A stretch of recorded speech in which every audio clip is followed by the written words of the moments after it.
Well, hello everybody, DSP here, and that's right, it's that time of year again, when we settle in and get ready for another new year, and we reminisce on the previous one in gaming. As usual, I'm starting up my classic year-end series, and the very first one I'm doing in 2014 is focusing around downloadable content. In 2014, it seemed that almost every single major release had some form of season pass or multiple DLCs that were available for an additional fee. What I'm going to do in this countdown is talk about some of the ones that I felt were the best and the worst of the year. Now, admittedly, a lot of the times I ended up skipping these season passes or downloadable contents because I really feel that a lot of the times they're just meant as an additional revenue source rather than a focus of a game developer. However, I did partake in a few, and here are my honest thoughts. So let's get started. It's the best and worst DLCs of the year. What DSP felt were the best and worst downloadable contents that he actually played in 2014. Our first on the worst side of things is kind of an oddity. For those who owned Dead Rising 3 on the Xbox One, all of a sudden early in 2014, a huge mandatory patch became available that needed to be downloaded in order to play the game online. So everyone went ahead and did it and ended up finding out it was several gigabytes in size. Come to find out, it was basically all of the Season Pass DLC available for the game being released at once as a mandatory download. Those who had not purchased the Season Pass were up in arms, saying, why do I have to spare several gigabytes of my storage space on my already limited storage space of the Xbox One for these DLCs that I didn't purchase? Nevertheless, it was a mandatory thing and everyone had to do it.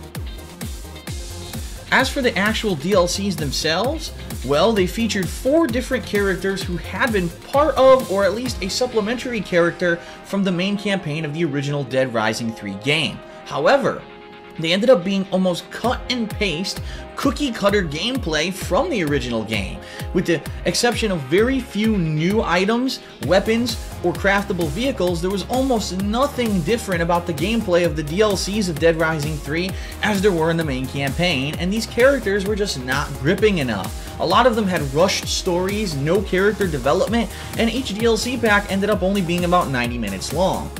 I actually had purchased the entire Season Pass DLC, and I ended up only playing 2 out of the 4 characters, because after the second one, I was just bored with it and had no desire to go back. So, uninspired, repetitive, boring, too much of the same, way too much like the main campaign. The DLC Season Pass for Dead Rising 3 was an epic fail.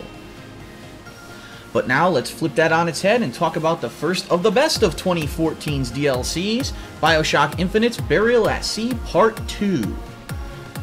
Now, admittedly, I wish I could put the entire Burial at Sea DLC as an entry into this countdown, but unfortunately the first half of it was actually released back in 2013.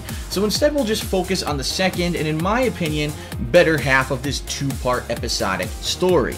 You again reprise the role of Elizabeth as she is going through Rapture. Yes, that's right, Rapture from the original BioShock, witnessing all the events that actually took place and basically changed all of Rapture. And during this DLC, you also see what happens to Booker DeWitt and or Atlas and or all of the characters of both BioShock games. You see them intertwine, and it's kind of a really interesting what-if scenario.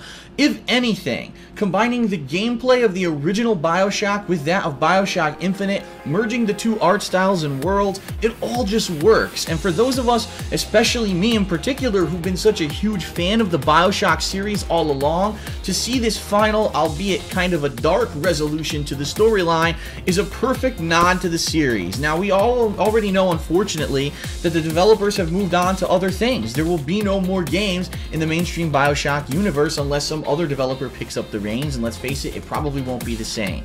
Burial at Sea, in my opinion, was a perfect way to end the storylines of the 2 games, to merge them together. I felt very satisfied at the end, and anyone who's a fan of either game should definitely check this one out. Do not miss it. We've got lots more coming on our best and worst of the DLCs of 2014 countdown, so don't go anywhere. The next part is right around the corner.